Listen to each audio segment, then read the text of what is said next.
أعوذ بالله من الشيطان اللعين الرجيم بسم الله الرحمن الرحيم الحمد لله رب العالمين الصلاة والسلام على رسوله الكريم أبي القاسم محمد الصلاة والسلام على أهل بيته الطيبين الطاهرين المعصومين ولعنة الله على أعدائهم وغاصبي حقوقهم ومنكر فضائلهم أجمعين أما بعد فقال سبحانه وتعالى في كتابه المبين بسم الله الرحمن الرحيم شهر رمضان الذي انزل فيه القرآن صدق اللہ مولانا العلی العظیم۔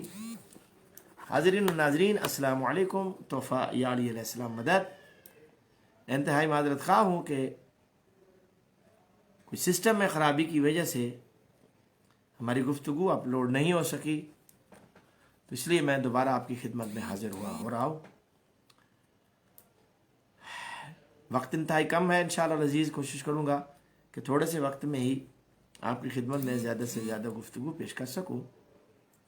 چونکہ رمضان المبارک کا مہینہ ہے اور یہ اعمال کی شبیں ہیں، اور ان شبوں میں ہمیں انتہائی ذمہ داری کے ساتھ اپنے ذمہ داریوں کو ادا کرنا ہے۔ چونکہ سلسلہ گفتگو ہمارا فضائل قرآن کے حوالے سے شروع تھا، اور سسٹم میں خرابی کی وجہ سے جو ہماری ریکارڈنگ تھی وہ ریموو ہو گئی، تو اس لیے میں کوشش کر رہا ہوں کہ دوبارہ میں اثر نو آپ کی خدمت میں اپنی گزارشات پیش کر سکوں۔ تو پہلی بات ذہن میں یہ بٹھا لینی چاہیے کہ قرآن پاک وہ الہی دستور ہے کہ جس میں قوانین پیش کیے گئے ہیں۔ پاکستان کی جو صورتحال ہے گزشتہ ایک ہفتے سے انتہائی ہیجانی کیفیت تھی، انتہائی مار دھاڑ کی حالات تھے۔ الحمدللہ ثم الحمدللہ کہ کچھ ایسے عناصر بیچ میں داخل ہو گئے کہ جن کی وجہ سے حالات الحمدللہ امن کی طرف چلے گئے۔ آج ہم فضائل قرآن کے حوالے سے اپنے مسلمان بھائیوں کی خدمت میں دو چار گزارشات پیش کرنا ضروری سمجھتے ہیں۔ چونکہ ناموس رسالت کا انتہائی ہر طرف سے آواز بلند ہو رہی ہے، اور یقیناً ایک کلمہ پڑھنے والے کو ناموس رسالت صلی اللہ علیہ وآلہ وسلم پر آواز بلند کرنی ہی چاہیے۔ تقاضا ایمان بھی یہی ہے۔ لیکن میرا سوال ہے کہ جہاں اپنا من مانتا ہے وہی ناموس رسالت ہے، یا جو قرآن کہتا ہے وہ ناموس رسالت ہے؟ میں انتہائی درد کے ساتھ گزشتہ 2 سالوں سے مسلسل آل محمد علیہ السلام کی توہین ہو رہی ہے سوشل میڈیا پر، اور تمام مسلمان خاموش تماشائی ہے۔ مجال ہے آج تک کسی عالم دین نے، کسی ملا نے، کسی مفتی نے، کسی مدرسے کے مسئول نے، پرنسپل نے، کسی محراب والے نے، ممبر والے نے آج تک ایک حرف تک بولا ہو کہ اہل بیت علیہ السلام کے خلاف کیوں زبانیں کھولی جا رہی ہیں؟ نہیں۔ پاکستان کی سڑکوں پر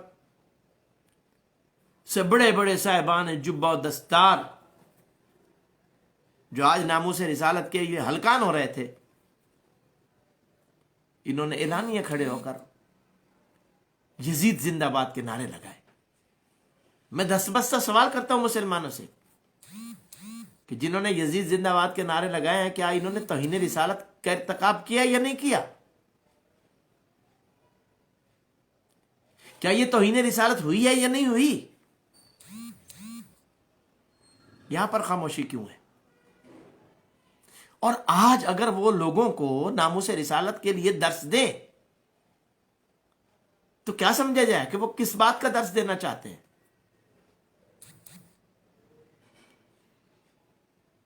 پچھلے ہی ہفتے، اسی ہفتے بلکہ اخبارات میں مولا امین علیہ الصلوۃ والسلام کے شان میں گستاخی کی گئی اور انتہائی بےہودہ انداز سے کی گئی. خیر چونکہ 92 ٹی وی اور اخبار کے مالک نے انتہائی مثبت اقدام اٹھایا، اس کی مذمت بھی کی اور اس لکھاری کو مطلقاً اپنی اخبار میں اس منصب سے بھی ہٹا دیا، اس پر پابندی بھی لگا دی. گو لکھنے والے نے بھی اپنے انداز سے معذرت بھی کی اور اس کی مطلب یہ ہے کہ تردید بھی کی، لیکن ایسی جرت پیدا تو ہوئی نا. میں سوال کرتا ہوں یہ کیوں ایسا کیا جا رہا ہے؟ اس کی وجہ صرف اور صرف یہ ہے کہ چونکہ علی علیہ الصلوۃ والسلام کی بات ہے، علی کے مقابلے میں لوگوں کو لانا ہے نا، پھر جیسے کردار کسی اور کے تھے ویسا علی کا بھی بنانا پڑے گا. عزیزان گرامی ایسا نہیں چلے گا. میں چند منٹ کے لیے زحمت دوں گا. قرآن نے جو دستور اور قانون دیا ہے ناموس رسالت صلی اللہ علیہ وآلہ وسلم کے حوالے سے، اگر اس پر عمل کیا جاتا اور پورے مسلمان اس کو فالو کرتے تو آج کسی اہرے غیرے کی توہین رسالت کی جرت پیدا نہ ہوتی. بدقسمتی یہ ہے کہ اگر کسی کافر نے توہین رسالت کی ہے تو ہم شور مچاتے ہیں، اگر وہی توہین رسالت کو کلمہ پڑھنے والا کرے تو ہم اس کے لیے تعویلیں گھڑتے ہیں، ہم اس کے لیے بہانے تراشتے ہیں. جی اس کا مطلب یہ نہیں تھا، جی اس کا مطلب یہ نہیں تھا، جی اس کا مطلب یہ نہیں تھا. یاد رکھیے گا کوئی مطلب بھی ہو، قانون قانون ہوتا ہے. اور نہایت معذرت کے ساتھ یہ بیماری اب ہمارے مکتب میں بھی داخل ہو چکی ہے. شخصیت پرستی ایک قسم کی بت پرستی ہے. اور یاد رکھیے گا میرے عزیزان گرامی، ذات محمد صلی اللہ علیہ وآلہ وسلم کے مقابلے میں کسی کی کوئی حیثیت نہیں ہے، کسی کی بھی. کوئی بڑا اپنے آپ کو فن خواں سمجھتا ہو، میرے مصطفیٰ صلی اللہ علیہ وآلہ وسلم کی نالین کا مقابل بھی کوئی نہیں ہے. اور اس کے لیے جو قانون قرآن نے دیا ہے اس پہ دیکھا جائے.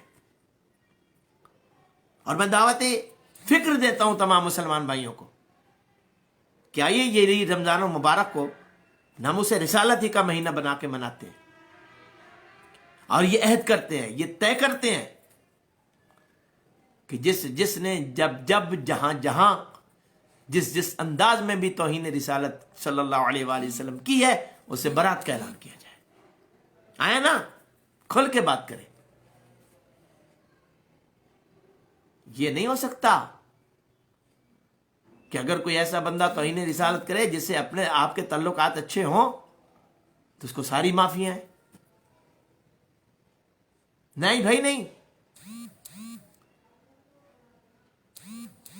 اہل بیت کی توہین کرنے والا بھی دراصل گستاخ رسول ہے. علی علیہ السلام کی توہین کرنے والا بھی دراصل توہین رسالت کرنے والا ہے. وہ وقت یاد کرو جب حضرت ام سلمہ ام المؤمنین سلام اللہ علیہا، صحابی میری سیدہ فرماتی ہے اس کے گھر میں آیا اور بی بی نے پوچھا کہ آج کل تم رسول اللہ کو گالیاں دیتے ہو، سب کرتے ہو. اس نے کہا اعوذ باللہ، اماں آپ نے کیسے سن لیا؟ ہم کیسے رسول اللہ کو گالیاں دے سکتے ہیں؟ تو بی بی نے فرمایا کہ تم جمعہ کے خطبات میں علی کو گالیاں نہیں دیتے ہو؟ ہاں. فرمایا میں نے رسول اللہ سے سنا تھا من سب علی فقط سبنی. رسول اللہ صلی اللہ علیہ وآلہ وسلم نے فرمایا تھا کہ جس نے علی کو گالی دی اس نے مجھ محمد صلی اللہ علیہ وآلہ وسلم کو گالی دی. عزیزان گرامی، اگر ناموس رسالت کا علمبردار بننے کا شوق ہے تو توہین علی کرنے والوں کو بھی گستاخ رسول کی صف میں شامل کیا جائے. امام حسن علیہ السلام کو گالیاں دینے، ان کی توہین کرنے والوں کو بھی گستاخ رسالت کی صف میں شامل کیا جائے. جناب فاطمہ زہرا سلام اللہ علیہ کی توہین کرنے والا ملا آصف اشرف جلالی، اس کے خلاف چند اہل سنت علماء نے آواز اٹھائی، اور باقی تو سب اس کے حامی تھے. اسے توہین رسالت کا مقدمہ اس پر کیوں نہیں قائم کیا جاتا؟ مسلمان اکٹھے ہو کر انہوں نے کیوں آواز نہیں پیدا کی؟ حکومت سے تقاضا کیوں نہیں کیا کہ یہ گستاخ رسول ہے صلی اللہ علیہ وآلہ وسلم؟ لیکن نہیں، عزیزان گرامی، قرآن نے جو قانون دیا ہے ذرا اس پر عمل کیجیے. آؤ سورہ الحجرات، بسم اللہ الرحمن الرحیم. یا ایھا الذین آمنوا لا تقدموا بین یدی اللہ ورسولہ. اے ایمان والو، اللہ اور رسول صلی اللہ علیہ وآلہ وسلم سے آگے تقدم نہ کیجیے، قدم نہیں بڑھائیے. اب گویا یہ قانون وضع ہو رہا ہے، قرآن دستور بنا رہا ہے، اور ہمیں دیا جا رہا ہے کہ جس نے بھی میرے نبی صلی اللہ علیہ وآلہ وسلم سے تقدم کیا، آگے قدم بڑھایا، جس حال میں بھی، وہ اس قانون کی گرفت میں ہے، چاہے وہ کوئی بھی ہو. نہ نام قرآن نے لیا، نہ ہم لیں گے. نشانی قرآن بتا رہا ہے، ہم بھی نشانی بتا رہے ہیں. وَلَا تَرْفَعُوا، اور دیکھیں یہاں پر تقدم میں کیا، لا تقدموا بین یدی اللہ ورسولہ، اللہ اور رسول سے تقدم نہ کرو.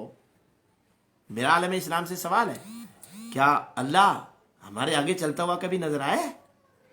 آپ نے سے کسی نے دیکھا ہے؟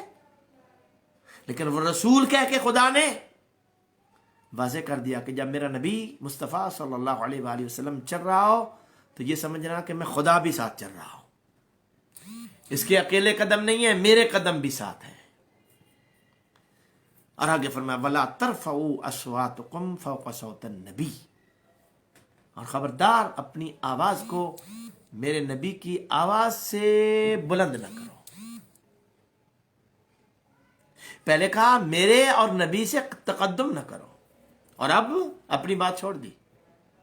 چونکہ نبی کے قدموں کے ساتھ اپنے قدموں کو ملا دیا تو اب نبی کی آواز کو بھی اپنی آواز ہی کہہ رہا ہے. یعنی گویا میرے مصطفیٰ صلی اللہ علیہ وآلہ وسلم کے سامنے اونچا بولنا خدا کے سامنے اونچا بولنا ہے. وَلَا تَجْهَرُوا لَهُ بِالْقَوْلِ كَجَهْرِ بَعْضِكُمْ لِبَعْضٍ، اور خبردار میرے محمد صلی اللہ علیہ وآلہ وسلم کے ساتھ تمہارا انداز گفتگو عامی نہیں ہونا چاہیے جیسا کہ تمہارا ایک دوسرے کے ساتھ ہے. یعنی گویا تمہارے گفتگو کے انداز میں بھی مکمل آداب ہوں، مکمل لحاظ کیا جائے اس بات کا کہ میں کس کی بات کر رہا ہوں، میں کس سے بول رہا ہوں، میں کس سے مخاطب ہوں، میں کس کی بارگاہ میں کھڑا ہوں. ان تحبط اعمالکم وانتم لا تشعرون. آگے قرآن فیصلہ دے رہا ہے، دو ٹوک فیصلہ، کہ اگر تم میں سے کسی نے میرے نبی سے تقدم کیا، پہلی بات میرے مصطفیٰ صلی اللہ علیہ وآلہ وسلم کے سامنے اونچی آواز سے بات کی، گویا کہ آپ کو، مجھے نہیں، کسی صحابی کو، کسی اہل بیت کو بھی یہ حق حاصل نہیں ہے کہ میرے نبی صلی اللہ علیہ وآلہ وسلم کے سامنے قرآن بھی اونچی آواز سے پڑھیں. لا ترفعوا اصواتکم، خبردار اپنی آواز کو بلند نہ کرو. قرآن کی آواز بھی بلند نہیں کر سکتے.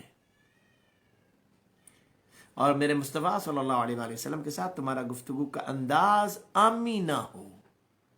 ان تحبط اعمالکم، میں تمہاری ساری نیکیاں اعمال حبط کر لوں گا، چھین لوں گا. وانتم لا تشعرون، تمہیں پتہ ہی نہیں چلے گا. اب یہ قانون دے رہا ہے قرآن،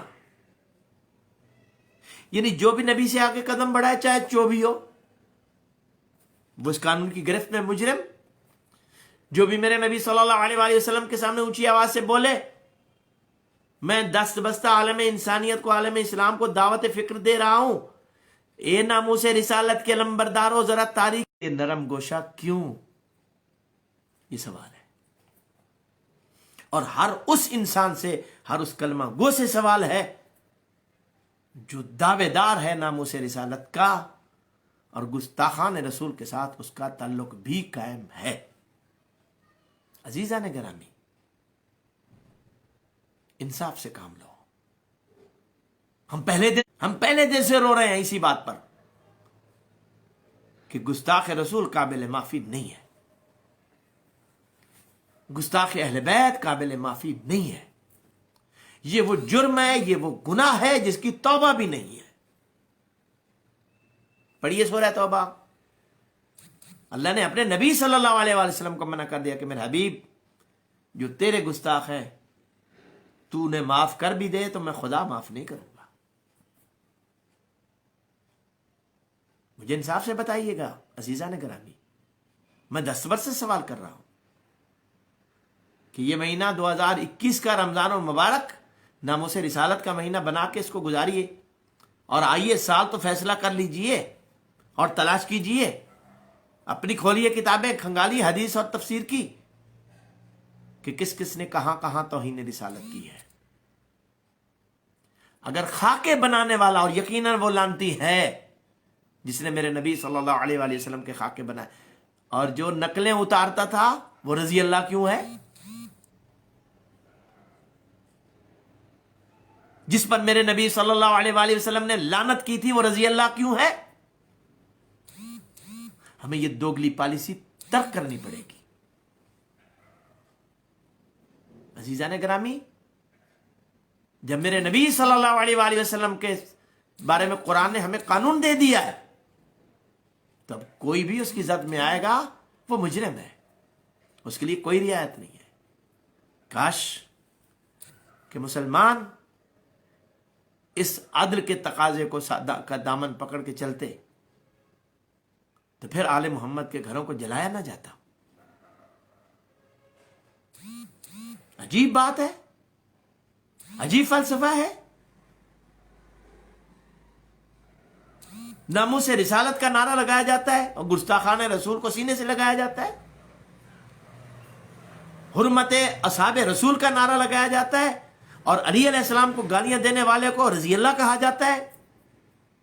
ہماری سمجھ سے تو بالاتر ہے یہ معاملہ، ہم تو سمجھنے سے قاصر ہیں یہ بات کہ یہ کون سی پالیسی ہے، یہ کون سا دین ہے، یہ کون سا اسلام ہے، یہ کون سی محبت رسول ہے صلی اللہ علیہ وآلہ وسلم۔ عزیزان گرامی، خدا آپ کو سلامت رکھے، میری دعا ہے۔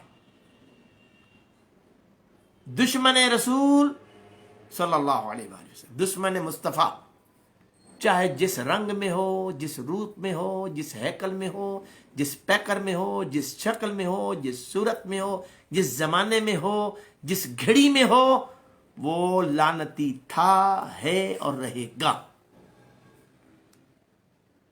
دشمن رسول قابل معافی نہیں ہے،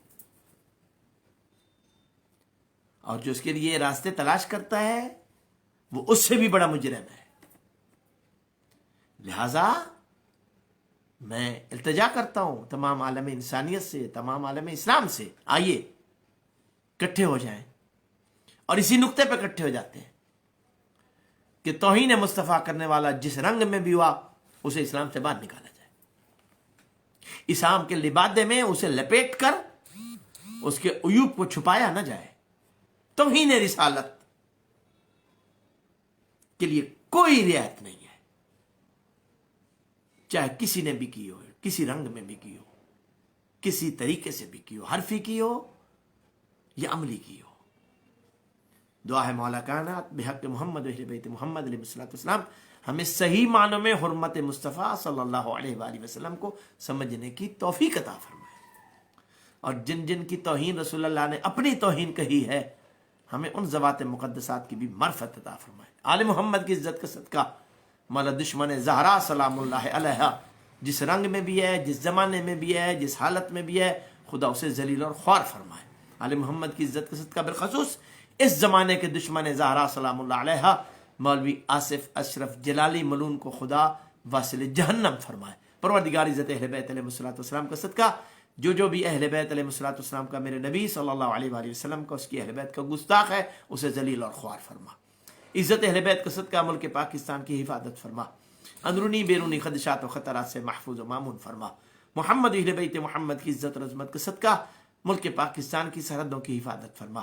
طاغوت کو ذلیل اور خوار فرما. عظمت اہل بیت علیہ الصلوۃ والسلام کا صدقہ میرے مولا جس رنگ میں بھی دشمن رسول موجود ہیں صلی اللہ علیہ وآلہ وسلم کے، میرے اللہ ان کو ذلیل اور رسوا فرما. محمد اہل بیت محمد کا صدقہ جو دشمنان رسول کے لیے نرم گوش رکھتے ہیں انہیں بھی ذلیل اور خوار فرما. عزت اہل بیت کا صدقہ کرنے کی کوشش فرما. عزت اہل بیت کا صدقہ دنیا ظلم و جور سے بھر چکی ہے. وارث زمانہ کے ظہور میں تعجیل فرما، تعجیل فرما، تعجیل فرما. ربنا تقبل دعانا انك انت السميع الدعاء وعلى انبات الجميع المؤمنين والمؤمنات. الفاتحة مع الصلوات والسلام علیکم ورحمۃ اللہ وبرکاتہ.